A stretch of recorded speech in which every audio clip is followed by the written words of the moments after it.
Assalamualaikum warahmatullahi wabarakatuh. Halo semuanya, perkenalkan nama saya Rina Putri dengan NPM 2012434 dari kelas C1 angkatan 2024 Informatika. Video ini saya buat sebagai bentuk evaluasi tengah semester untuk mata kuliah statistika yang diampu oleh Ibu Ida Jalila Fitria SE.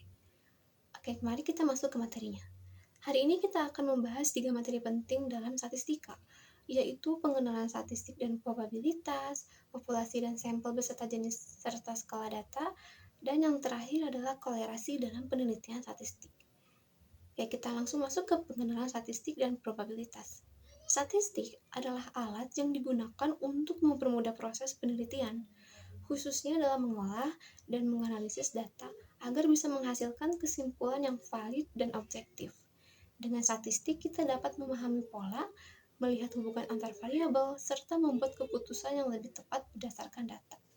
Sementara itu, untuk probabilitas itu sendiri, artinya peluang atau kemungkinan sesuatu kejadian terjadi. Lalu kita masuk ke populasi, sampel, jenis data, skala data. Populasi dan sampel. Populasi adalah seluruh objek atau individu yang diteliti, sedangkan sampel adalah sebagian dari populasi yang diambil sebagai perwakilan. Seperti contohnya, semua mahasiswa itu populasi, dan 200 mahasiswa yang dipilih itu adalah sampel. Teknik pengambilan sampel. Ada beberapa cara teknik sampling yang sering dipakai. Yang pertama adalah random sampling atau acak. Semua orang punya kesempatan yang sama. Yang kedua ada stratified sampling, populasi dibagi kelompok, lalu 3 kelompok ini diambil sampelnya.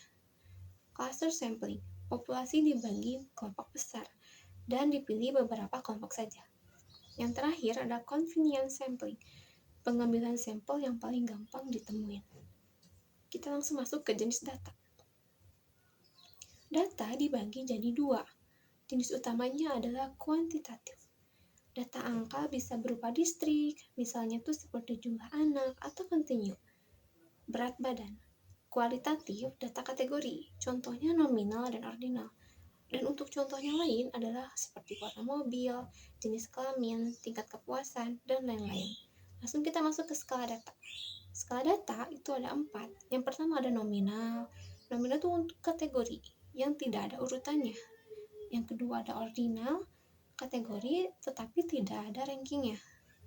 Interval, jarak antar nilai sama tetapi tidak mempunyai nol absolut. Rasio punya nol absolut dan bisa dibandingkan secara proporsional. Oke, langsung kita masuk ke korelasi dalam statistik.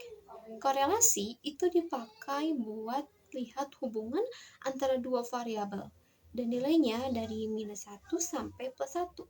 Plus 1 artinya hubungan positif sempurna. Minus 1 artinya negatif sempurna. Dan untuk 0 itu artinya nggak ada hubungan. Lalu kita masuk ke jenis-jenis korelasi. Yang pertama ada Pearson untuk data interval dan rasio yang berdistribusikan normal. Spearman buat data ordinal atau data yang tidak normal. Dan yang terakhir adalah Kendall-Tau, cocok buat data ordinal dengan banyak nilai yang sama. Jadi itu dia penjelasan tentang statistik, populasi, sampel, dan jenis data, skala data, dan korelasi. Semoga video ini bisa membantu dan gampang dipahami. Terima kasih yang sudah menonton. Wassalamualaikum warahmatullahi wabarakatuh.